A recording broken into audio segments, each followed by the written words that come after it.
reprend le vlog. J'espère que vous avez passé de très bonnes fêtes de fin d'année. Je vous souhaite à tous une très belle année 2018.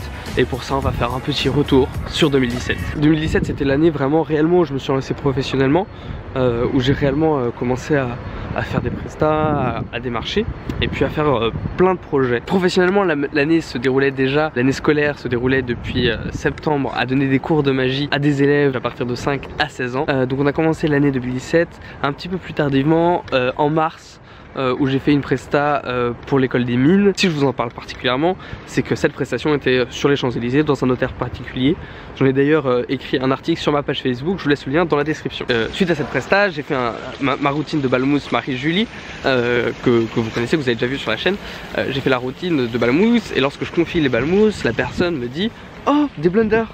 Donc du coup j'ai fait ce mime un peu qui a été republié sur la page Magic Jokes. Ce mime de on dirait des blenders mais en fait bah, c'est des balmousses. Donc voilà, genre une sorte de VDM de magicien, vie de magicien. Donc voilà, j'avais fait ce mème à la suite de cette presta. Pour ceux que je sais pas si vous l'avez vu passer. Ensuite en avril j'ai fait la première vidéo Marie-Julie justement, Marie-Julie 1 on peut dire. J'ai fait un montage justement, une compilation de Marie-Julie pour en faire cette petite vidéo. Cette routine qui est ma favorite, qu'il faudrait d'ailleurs je pense que j'arrête parce que je la fais trop. C'est ma zone de confort dans la magie, dans laquelle j'aime rentrer en set grâce à cette routine. Ça me met en confiance et puis c'est une routine qui est très visuelle, qui à tout âge on aime bien regarder les balmousses, les toucher, se demander comment c'est possible. Donc j'ai fait cette vidéo justement pour la partager sur ma chaîne, enfin sur mon ancienne chaîne.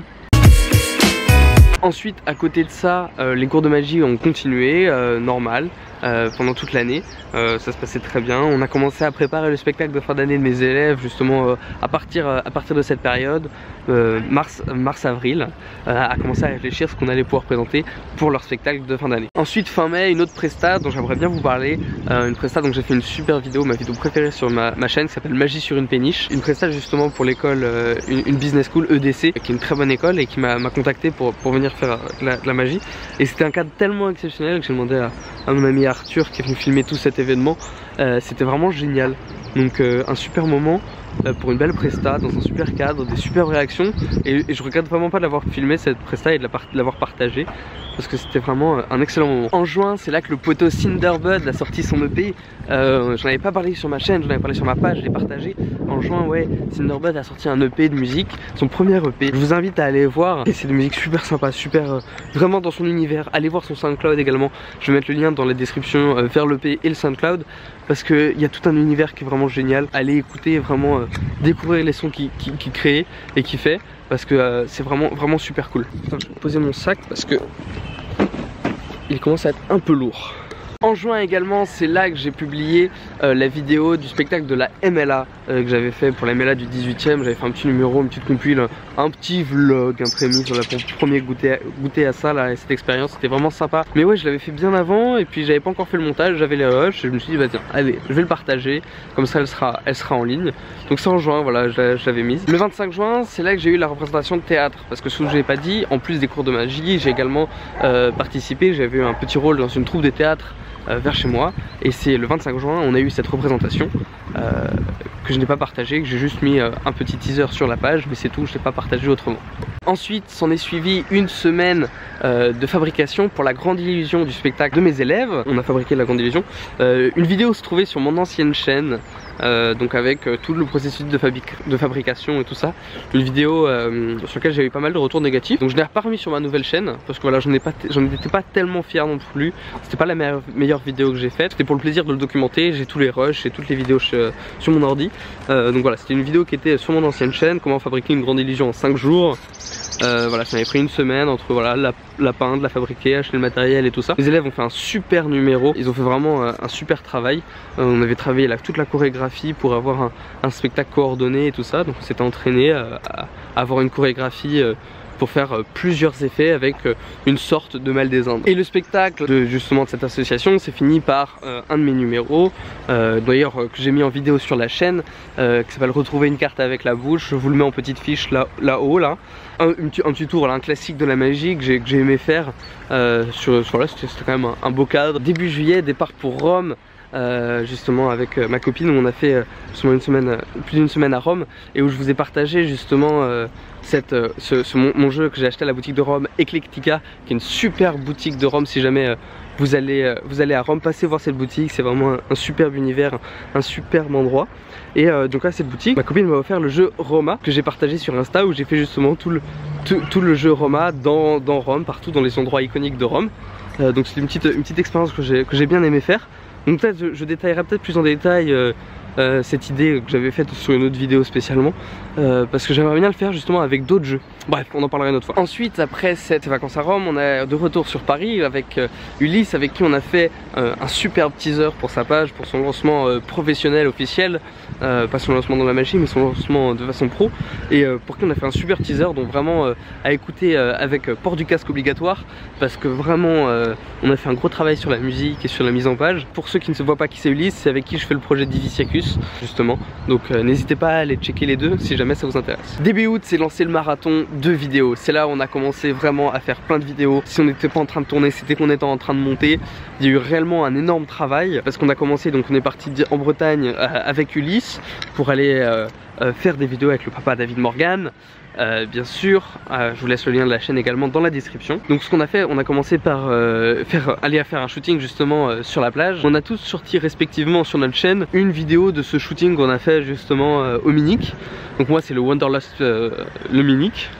Wanderlust Magic, donc voilà, vous pouvez aller le voir sur ma chaîne. Par exemple, Antoine, on a fait un teaser BZH, et pour David Morgan, c'est le teaser qu'il y a sur sa chaîne YouTube et sur son site. Directement, dès qu'on est arrivé en Bretagne, on a rencontré le magicien Méven du Montier, qu'on a interviewé plus tard au congrès de la FAB avec Diviciacus. Donc Méven, on te fait des bisous si tu vois cette vidéo. On a pu le rencontrer justement pour sa conférence, où il nous a présenté le livre Queen of Hearts, que du coup j'ai fait dédicacer par Méven, et qui est un très très bon livre justement. On est en train de réfléchir à faire une vidéo, mais on veut la faire bien, cette vidéo, pour la chaîne Diviciacus, de faire une book review, mais on veut vraiment pas bâcler le travail, vraiment être directement bien comme on est arrivé au niveau des Diviciacus Gimmick Review. On arrive à un truc bien qui est totalement différent de ce qu'on faisait au début, donc on aimerait bien faire la même chose pour les book reviews.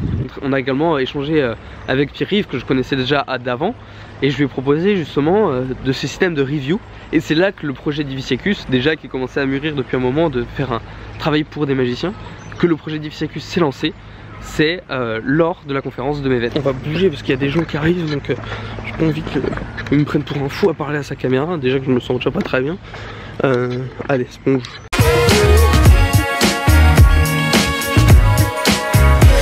Suite à cette rencontre avec Pierre-Yves lors de la conférence de Méven, on est allé filmer le pilote de Bear, la première review de Diviciacus. Justement, on savait pas trop ce qu'allait en penser Pierre-Yves, on a mis le gros paquet, on a filmé un test qu'on a mis du coup sur ma chaîne en entier, ça s'appelle comment retrouver une carte avec du sable, justement parce que le contexte il était bien, c'était pas juste aller à la plage et faire une vidéo de magie. Non, là on prenait le sable, on l'utilisait vraiment, il y avait réellement une idée derrière, et qu'on a mis dans Bear. Donc après dans les autres reviews on a mis le test directement dans les vidéos. J'en ai fait plusieurs expériences comme ça. Pouvoir travailler avec des boutiques comme ça, c'est une super chance, c'est une dont on est très fiers, dont on remercie énormément Pierre-Yves. Pour les gens, moi je suis soufflé, j'en peux plus.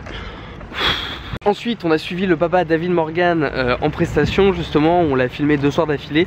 Le soir j'étais malade comme pas possible, donc on a vachement moins filmé, mais on l'a suivi en prestation pour faire justement pour lui un teaser justement de comment il va en prestage. Je vous le mets en description sur la fiche, enfin, voilà, vous allez le retrouver.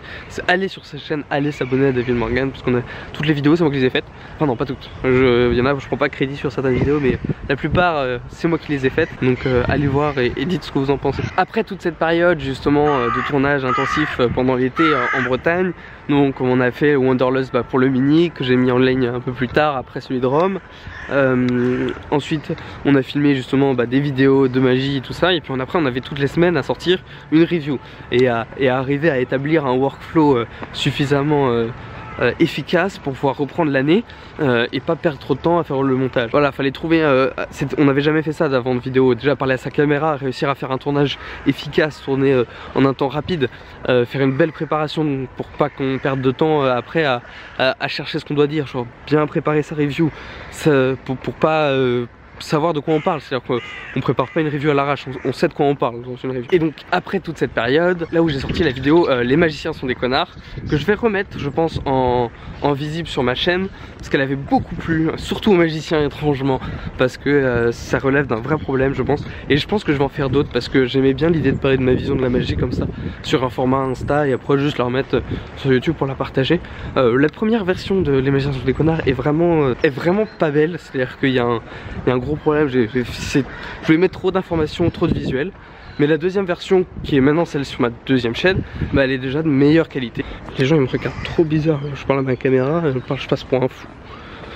Avec tout ça, on continue à côté les pour Diviciacus, sortir des interviews, sortir des bons Diviciacus, on sortait les points actus justement pour dire qu'on allait à la FAP.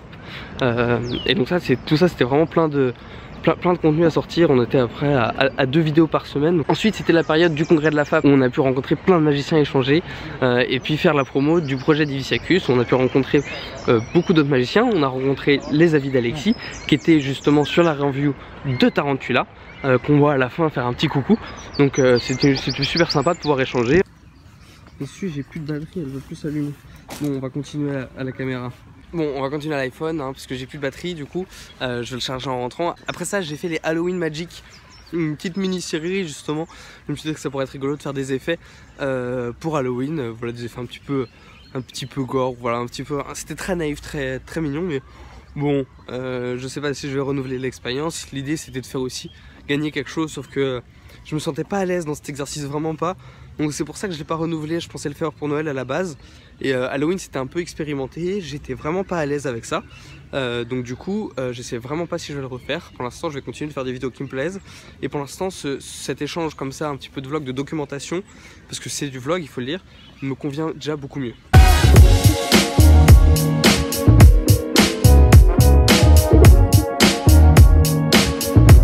Puis il arriva ce qu'il arriva, si vous savez bien, j'ai perdu ma chaîne YouTube justement, j'ai perdu tout mon compte Gmail, c'est-à-dire que tout ce qui était associé, mon Google Drive, ma chaîne YouTube, tous mes mails, j'ai tout perdu justement, suite à une connerie de nom de domaine, justement j'ai tout perdu, donc du coup j'ai dû tout recréer, j'ai refait tous les montages, j'ai tout remis en ligne. En une semaine, dont les dates sont plus là, mais bon, toutes les vidéos sont encore là. Et perdre cette chaîne YouTube, ça m'a permis de refaire le montage de toutes les vidéos, parce que oui, je regardais pas les rendus. Donc j'ai pu retravailler sur chacune des vidéos et mettre une identité visuelle commune, et que ce soit déjà beaucoup plus homogène sur la chaîne les premières vidéos.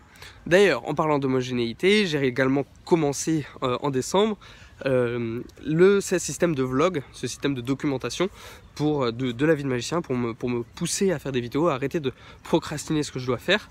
La preuve en est, c'est que ça m'a bien aidé et je souhaite justement continuer ça en 2018, encore mieux, et apprendre des erreurs de ces 2 semaines que j'ai faites en décembre.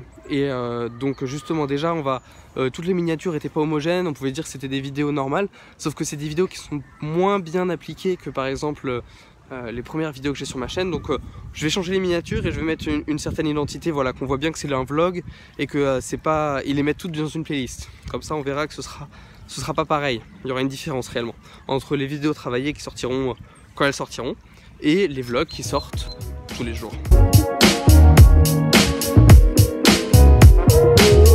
Et voilà, c'est comme ça que bah, du coup se terminent ces vœux pour l'année 2018.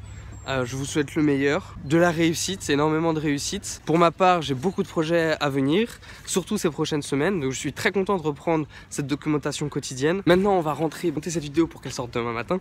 Et puis en plus, surtout, demain, on va usiner les pièces justement à la découpe laser, donc du coup, je vais filmer tout ça pour vous le montrer. Et donc, il faut finir justement tout ce travail de conception avant de pouvoir aller sur la machine demain, et que demain, on est juste à lancer la machine et hop, on récupère les pièces. Donc voilà. C'est ouf parce que quand les gens arrivent, du coup, bah je baisse mon téléphone, mais genre juste avant, je l'avais en mode selfie et je parlais tout seul à mon truc. Bref, c'est genre pas du tout... Là, le monsieur vient de me voir parler tout seul à mon téléphone, il va me prendre pour un grand malade.